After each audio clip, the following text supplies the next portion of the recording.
Breaking news చూస్తున్నాం. Media chit chat లో Khairatabad MLA Danam Nagender hot comments చేశారు. హైడ్రా విషయంలో కూడా వెనక్కి తగ్గేది లేదని, అధికారుల విషయంలో కాంప్రమైజ్ అయ్యే ప్రసక్తే లేదని తేల్చి చెప్పారు. వైఎస్ఆర్ పాలనలో సైతం అధికారుల విషయంలో తాను కాంప్రమైజ్ కాలేదని అన్నారు. పోతే జైలుకు పోతానని, తనపై 173 కేసులున్నాయని కామెంట్ చేశారు. అటు ఇంట్లో లీడర్ల ఫోటోలు ఉంటే తప్పేంటని, తన ఇంట్లో వైఎస్ఆర్ కేసీఆర్ ఫోటోలున్నాయని చెప్పారు. మరింత సమాచారాన్ని మా ప్రతినిధి ప్రతాప్ మనకు అందిస్తారు. ప్రతాప్.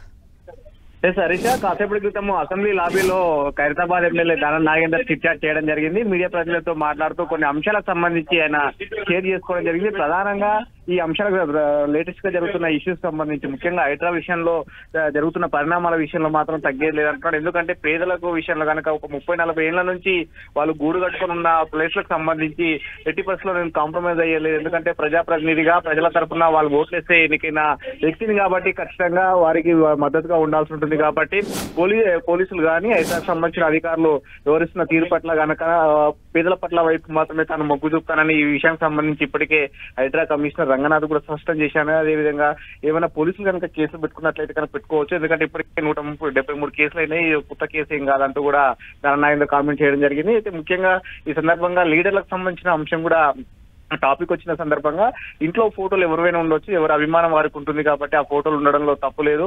తనకు రాజశేఖర రెడ్డి తనకు దేవుడు లాంటి వ్యక్తి కాబట్టి తన గుండెల్లో కాదు, అసలు తన ఇంట్లో ఎక్కడ చూసిన రాజశేఖర రెడ్డి ఫోటోలు ఉంటాయి. ఖచ్చితంగా ఇప్పటికీ రాజశేఖర రెడ్డి ఫోటోలు పెట్టుకున్నాను. రాజశేఖర రెడ్డి ఒక్కడే కాదు, కేసీఆర్ ఫోటో కూడా తన ఇంట్లోనే ఉంటుందంటూ కూడా చెప్పారు. అయితే దీనికి సంబంధించి ఇట్లా మొత్తం ఈ అంశాన్ని కూడా వరుసగా మాట్లాడుతూ ఈ సుప్రీంకోర్టుకు సంబంధించిన నోటీసుల విషయంలో తనకి ఇంకా నోటీసులు అందలేదు. ఒకవేళ నోటీసులు వచ్చిన తర్వాత బీఆర్ఎస్ మాత్రం ఖచ్చితంగా ఇప్పుడు ఉప ఎన్నికలు వస్తాయని చెప్తున్నారు.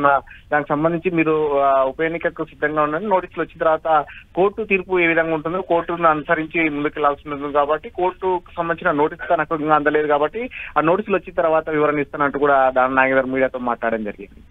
ఎస్ ప్రతాప్, అంటే కొంచెం డేరింగ్ కామెంట్సే చేశారని మనం చెప్పుకోవాలి. ఆల్రెడీ గతంలో తనపై చాలా కేసులు ఉన్నాయి, పోతే జైలుకు పోతాను, కానీ ఎటువంటి అంటే పాలనకు సంబంధించి అయితే నేను చాలా స్ట్రైట్ ఫార్వర్డ్గా ఉంటానని ఆయన చేసిన కామెంట్స్ను అసలు ఏ విధంగా చూడాలి? డెఫినెట్ గా హైడ్రా విషయంలో ఇప్పటికీ వరుసగా 2 సార్లు దానం నాగేందర్ కు డిఫెక్ట్ అవుతుందని చెప్పుకోవచ్చు. గతంలో ఒకసారి బంజారాహిల్స్ విషయంలో కూడా కేసు నమోదు కావడం కానీ, మళ్ళీ చింతల్ బస్తి తన నియోజకవర్గం పరిధిలోకి వచ్చే చింతల్ బస్తి ఏరియాలో కూడా కొన్ని అంటే రోడ్డు పైన ఉన్న వాటిని షాపులను తొలగించే క్రమంలో అడ్డుకోవడం జరిగింది. ఈ అంశానికి సంబంధించి పోలీసులతోటి వాగ్వాదంగానే హైడ్రా తోటి కూడా చాలా సీరియస్ గా దానం నాగేందర్ మాస్ వార్నింగ్ ఇచ్చిన పరిస్థితి. ఈ అంశానికి సంబంధించి ఈ విషయాన్ని ఇప్పటికీ 2 సార్లు హైడ్రా దృష్టి కూడా తీసుకెళ్లడం జరిగింది. దీంతో పాటు దీన్ని నెక్స్ట్ సీఎం దృష్టి కూడా, ప్రభుత్వం దృష్టి కూడా తీసుకెళ్తారు. ఎందుకంటే ప్రజలు దాదాపు ఒక 30-40 ఏళ్ల నుంచి ఆ ఏరియాలో చింతల్ బస్తి లాంటి ఏరియాలో కానీ ఆ ఏరియాలో ఉంటున్న వారిని డిస్టర్బ్ చేయడం కరెక్ట్ కాదు. పేదలను మాత్రం ఎట్టి బస్సులో డిస్టర్బ్ చేస్తే అది ప్రభుత్వానికి ఇబ్బందికరంగా మారుతుంది. కాబట్టి ఈ విషయంలో ప్రభుత్వం సైడ్ తాను ఉన్నాను. ఒక ప్రజాప్రతినిధిగా ప్రజల నుంచి వచ్చిన నేతగా వారి ఓట్లు వేశారు కాబట్టి వారికి అండగా ఉండాల్సిన బాధ్యత నాకు ఉంది. కాబట్టి ఆ అధికారులు తీసుకున్న నిర్ణయానికి సంబంధించి నేను తప్పుపట్టాను. ఈ విషయంలో ఒకవేళ అంటే హైడ్రా కనుక సీరియస్ గా తీసుకుని మరోసారి కేసు నమోదు చేసిన తనకైతే వెనకాడేది లేదంటూ కూడా నాగేందర్ చెప్పారు. సో మొత్తం మీద ఈ అంశానికి సంబంధించి ప్రభుత్వం దానికి సంబంధించి ఎట్టి పరిస్థితులలో ప్రజలకు మాత్రం అండగా నిలవాల్సింది ఉంటుంది. కాబట్టి అందులో భాగంగానే తాను ఒక 30-40 ఏళ్లుగా ఉంటున్న వారికి అండగా ఉన్నాను. ఈ విషయాన్ని సీఎం రేవంత్ రెడ్డి దృష్టి కూడా మరోసారి తీసుకెళ్తానంటూ కూడా దానం నాగేందర్ చెప్పడం జరిగింది. అలాగే రైట్. Thank you Pratap.